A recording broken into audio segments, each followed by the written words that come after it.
shaping the message of the administration. You talked about Europeans, and Europeans are concerned that Ukraine is going to be abandoned. Are those fears valid?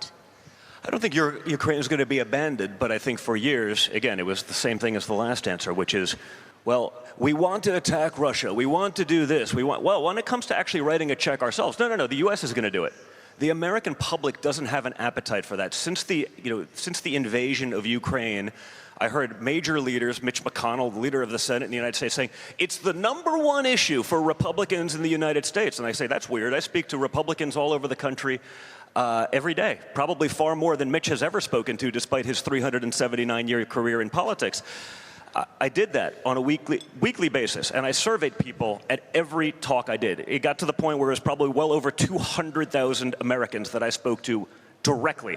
And I'd be in a room like this, and I'd ask, is Russia-Ukraine a top 3 issue for anyone in the room?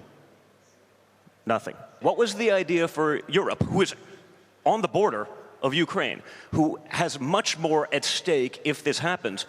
Well, our plan is to win economically when pressed on the issue. How are you going to do that? Well, we're just going to wait for Russia to go bankrupt. That's not a plan. That's not an idea. The gentleman from Spain was a lovely guy. I saw him last night later on at the forum, but Spain was putting in 2.2% rather than the 5% required by NATO, because my father actually wanted people who are the biggest stakeholders to get into the game. Well, we feel that our 2.2% is being utilized more efficiently, and therefore we're not. That's not an answer. That's not a solution. And again, I understand why they are there, because America has set a precedent for decades that they'll just write the check. But if the will of the people isn't there, everyone needs to step up. Everyone has to do their share.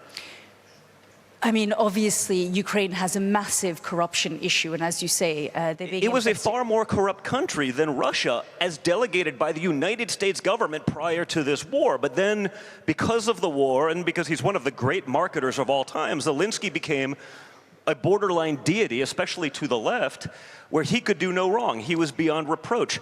Years of corruption, years of graft and theft on a world stage that everyone in this room knew was happening, was totally absolved. And it's ridiculous. We're not dealing in reality. But is your hunch that President Trump is going to walk away?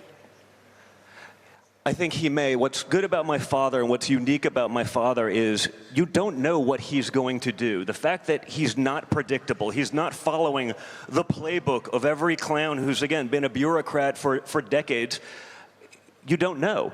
And so that forces everyone to actually deal in an intellectually honest capacity, which has not happened in far too long.